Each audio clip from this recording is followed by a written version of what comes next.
नमस्कार दोस्तों, स्वागत है आप सबका हमारे एक और नए एपिसोड में जिसका नाम है क्राइम की कहानी। आज का केस अपने आप में ही एक दिल दहलाने वाली घटना है। इस घटना के बाद लोगों ने अपना मनपसंद तंदूर का खाना ही खाना छोड़ दिया। जी हाँ, आज हम बात करने वाले हैं 2 जुलाई 1995 की उस तंदूर कांड के बारे में जिसके बाद आपके सिर्फ दिल्ली ही नहीं बल्कि पूरा देश सहम गया था।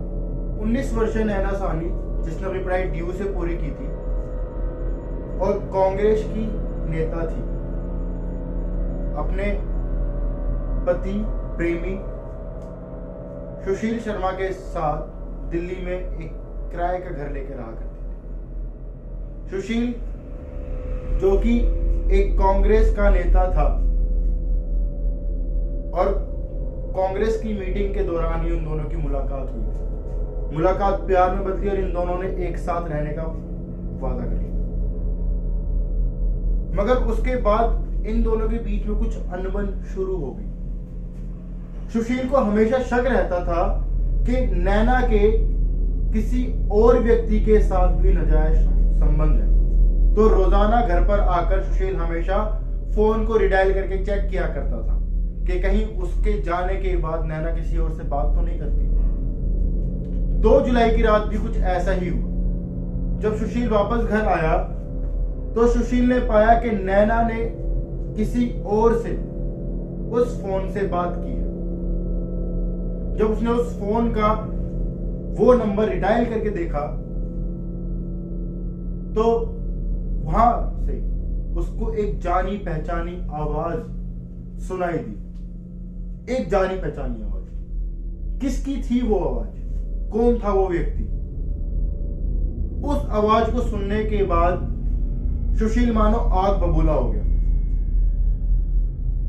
वो आवाज किसी और की नहीं बल्कि नैना के साथ पढ़े उसके एक फ्रेंड की, जिसका नाम करीम था।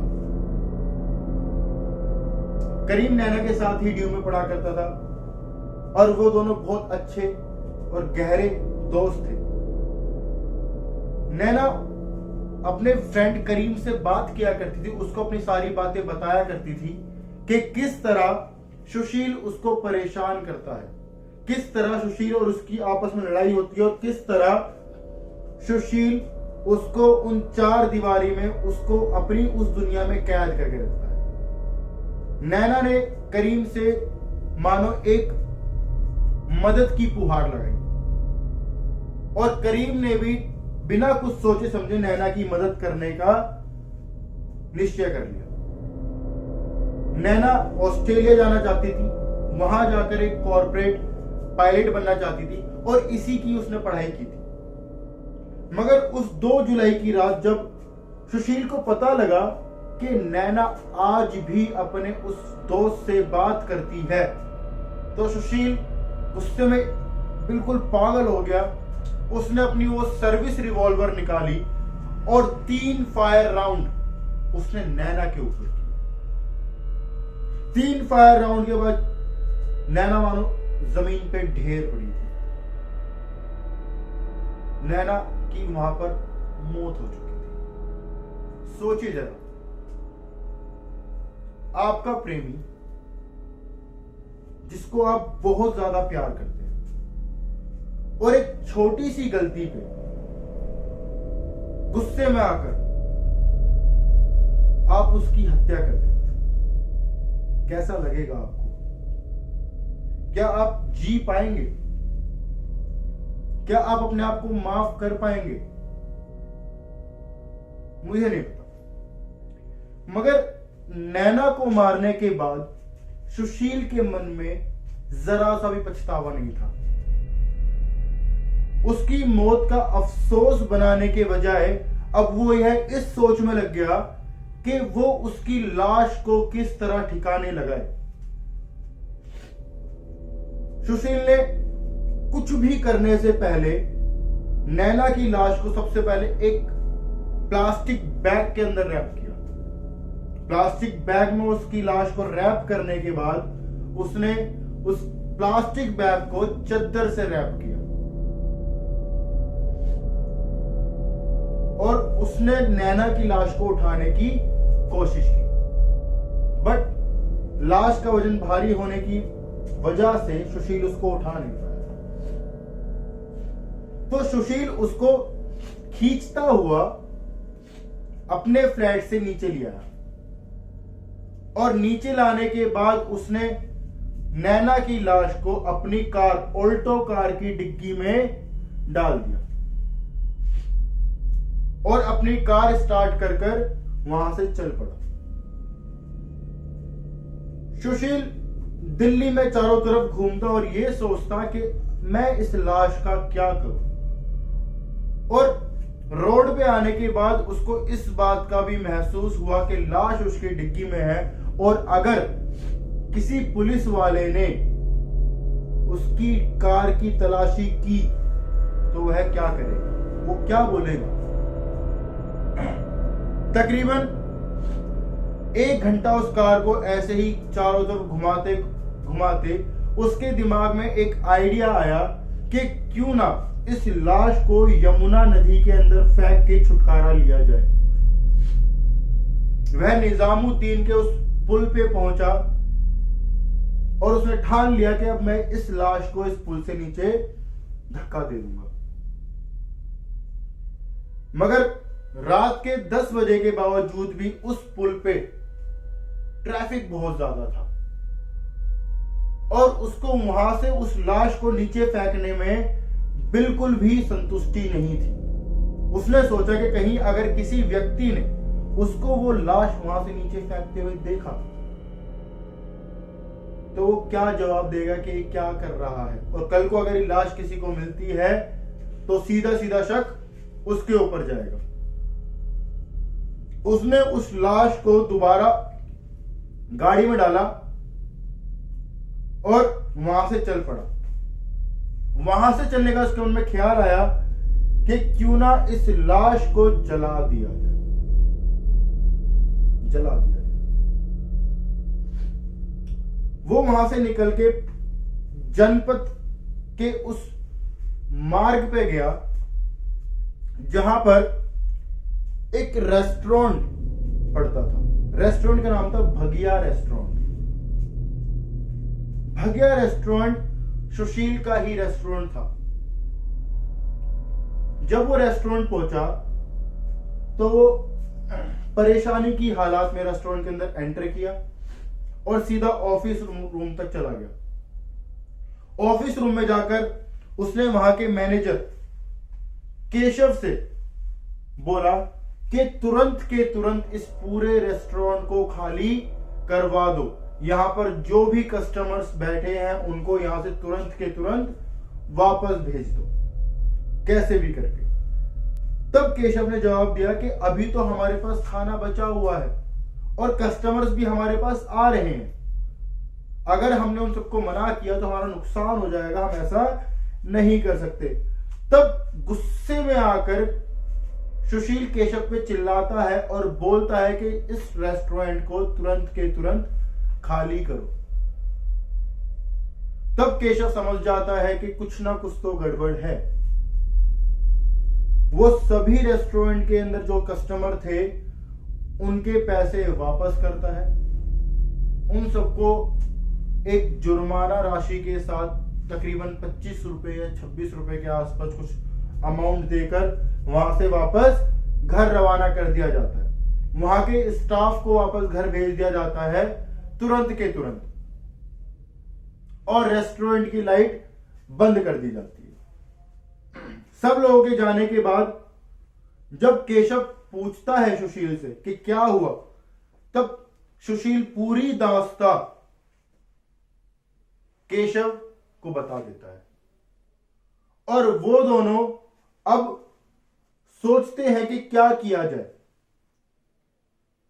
तब वहीं बाहर की तरफ जल रहे एक तंदूर पे सुशील की नजर पड़ती है और वो सोचता है कि क्यों ना नैना की लाश को इस तंदूर के अंदर डालकर जला दिया जाए, और अगर लाश जल जाएगी तो किसी को पता ही नहीं चलेगा कि नैना के साथ क्या हुआ और उसकी लाश या वो नैना कहां पर गायब हो गई।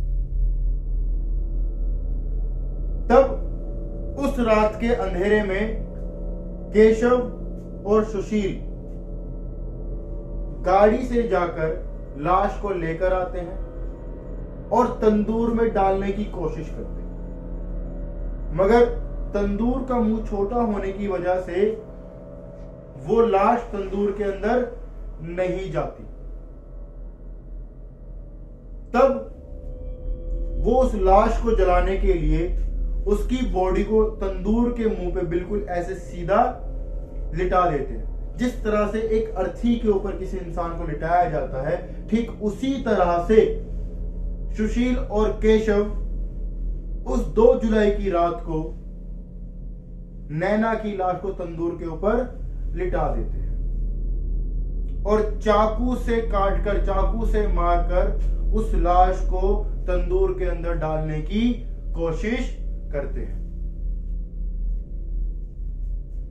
अब सुशील केशव से बोलता है कि जल्दी से जाकर घी लेकर आओ, बटर लेकर आओ, वही बटर जो वो तंदूरी रोटी पे लगाने में इस्तेमाल किया करते थे, वही बटर जो वो सब्जियों में खाने में डाला करते थे, वो बड़े बटर की 4 पैकेट लाने के लिए उसने बोला। जब केशव वो बड़े बटर के पैकेट लेकर आया, सुशील ने वो बटर खोले और 1 पैकेट बटर तंदूर में डाला, जिससे कि आग और तेज हो गई और लपटें थोड़ी ऊंची ऊंची उठने लगी। तब सुशील को लगा कि अगर ये सारा का सारा बटर उस तंदूर के अंदर डाल देगा तो आग और तेज हो जाएगी और ये बॉडी जल्दी से जल्दी जल जाएगी और किसी को पता भी नहीं लगेगा। शायद ये ख्याल सुशील का गलत था। जैसे ही उसने वो सारा का सारा बटर उस तंदूर के अंदर डाला, उस तंदूर की लपट इतनी तेज हो गई कि बाहर बैठे लोगों को वो लपटें दिखाई देने लगी। बाहर रोड पे एक सब्जी बेचने वाली को वो लपटें दिखाई दी और उसने चिल्लाना शुरू करा, आग लग गई, आग लग गई, आग लग गई। वहीं गश्त पे घूम रहे कुछ पुलिस वाले को ये आवाज सुनाई दी और वो दौड़कर उस रेस्टोरेंट के गेट के पास पहुंचे तो वहां उन्होंने देखा कि गेट के पास उन्होंने केशव को खड़ा पाया। जब उन्होंने अंदर झांक कर देखा तो केशव ने बोला कि नहीं, कोई दिक्कत वाली बात नहीं है, हम लोग सिर्फ यहाँ पर पार्टी के कुछ पोस्टर्स, कुछ वेस्ट मटेरियल, कागज वगैरह जला रहे हैं, इसलिए लपटें उठ रही हैं। मगर पुलिस वाले को इस बात का भरोसा नहीं हुआ। उसको उस बात में थोड़ा सा शक लगा कि इतनी ऊंची लपटें अगर जल रही हैं कागज के और उसके बाद भी वो दूसरा व्यक्ति सुशील जो अंदर खड़ा हुआ था वो उस आग को शांत नहीं कर रहा है बल्कि उसको और बढ़ा रहा है, उसको इस बात में थोड़ी सी खटास लगी। तब अब्दुल, जो कि पुलिस ऑफिसर था, जो कि वो कांस्टेबल था अब्दुल, वो पीछे की दीवार से कूदकर अंदर चला जाता है और अंदर जाकर वहां सुशील को पाता है और वो सुशील से पूछता है कि तुम क्या कर रहे हो। तो सुशील उसको बोलता है कि कुछ नहीं, बस कुछ कागज और पोस्टर्स जला रहा हूं, कुछ हमारी पार्टी का कुछ वेस्ट पोस्टर्स थे, मैं उनको जलाकर यहां पर खत्म कर रहा हूं। अब ये उसको बोल ही रहा था कि अब्दुल की नजर तंदूर से निकलते कुछ अंतड़ियों पे जाती है। जी हाँ, तंदूर से निकलती अंतड़ियां। अब अब्दुल को ये बात थोड़ी और खटकने लगी तो अब्दुल ने इशारा करते हुए पूछा कि ये अंतड़ियां किसकी हैं। ये तंदूर से क्या निकल रहा है बाहर? तब सुशील जवाब देता है कि कुछ नहीं, बल्कि एक बकरा था जिसको हमने तंदूर में डाला था और ये उसकी अंतड़ियां हैं। अब अब्दुल को पता था कि बकरे की अंतड़ियां और इंसान की अंतड़ियों में फर्क होता है, और वो अंतड़ियां देखने में बिल्कुल भी बकरे की अंतड़ियां जैसी नहीं लग रही थी। तो अब्दुल ने चेक करने के लिए तंदूर के पास जाकर डंडी से उस तंदूर को देखना शुरू किया। जब उसने इस तंदूर को देखना शुरू किया तो उसने पाया कि उस तंदूर के अंदर किसी महिला की, किसी औरत की लाश है। वो लाश पूरी जल चुकी है, उसकी बॉडी पूरी जल चुकी है, पहचाना उसे जा नहीं सकता, मगर पीछे का हिस्सा अभी भी नहीं जला है। और उसने पीछे का हिस्सा देख के पता लगाया कि वो लाश एक औरत की है। इतना देखते ही सुशील वहां से भागना शुरू कर देता है। केशव को पकड़े जाने के बाद जब अब्दुल केशव से पूछता है कि ये लाश किसकी है, तुम यहां किसको जला रहे थे, तब केशव डराने धमकाने के बाद जवाब देता है कि ये लाश सुशील की बीवी नैना सहानी की है। और इतना बताने के बाद अब्दुल अपने पुलिस थाने में इत्तला कर देता है, और देखते ही देखते रात के 1 बजे तक सब पुलिस वाले वहां पर पहुंच जाते हैं। 2 जुलाई को हुआ एक कांड जिसने पूरी दिल्ली को दहला दिया था। दिल्ली के साथ साथ पूरा देश इस कांड को सुनने के बाद दंग रह गया था। सुशील, जो कि पुलिस की नजर के सामने से भाग के कहीं गायब हो गया था, देश के किसी कोने में जाकर छिप गया था, कभी मद्रास तो कभी बेंगलोर, अब उसकी तलाश पूरे देश भर में थी। जब ये कांड बढ़कर इतना बड़ा हो गया कि सुशील को लगा कि नहीं, अगर मैं अब सामने नहीं आया तो शायद मेरा जिंदा रहना भी मुश्किल हो जाएगा, तब 10 जुलाई 1995 को सुशील अपने आप को पुलिस के हवाले कर देता है। पुलिस के हवाले करने के बाद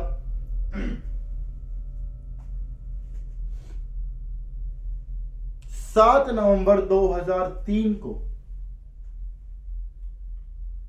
सुशील को फांसी की सजा सुनाई जाती है। उसके बाद 2007 को सुशील को उम्र कैद की सजा दे दी जाती है और फांसी की सजा उसकी कैंसिल कर दी जाती है, माफ कर दी जाती है। 2007 के बाद 2015 में सुशील पैरोल पर बाहर आता है और 2018 में उसको रिहा कर दिया जाता है, ये कहकर कि अब सुशील सुधर चुका है, वो अब इस तरह के काम दोबारा नहीं करेगा, बल्कि अब वो सब लोगों की अच्छाई के लिए दुआ करता है। इस केस में पहली बार डीएनए टेस्ट किया गया, और भी काफी सारी चीजें थी, जैसे कि स्कल टेस्ट। डीएनए टेस्ट और स्कल टेस्ट इस केस में सबसे पहली बार यूज किए गए थे, और इन्हीं को करते हुए हमें पता लगा कि वो जो लाश तंदूर में जलाई जा रही थी वो सही में नैना सहानी की लाश थी। 1995 में हुआ ये कांड, और आज 2022 में फिर कुछ इसी तरह के कांड को दोहराया गया। आफताब ने जो किया श्रद्धा के साथ, वो शायद हमें इसी तंदूर केस की याद दिलाता है। नीचे कमेंट करके बताइए कि आप क्या सोचते हैं अपने समाज के बारे में, इस तंदूर केस के बारे में। आफ्ताब और श्रद्धा केस के बाद।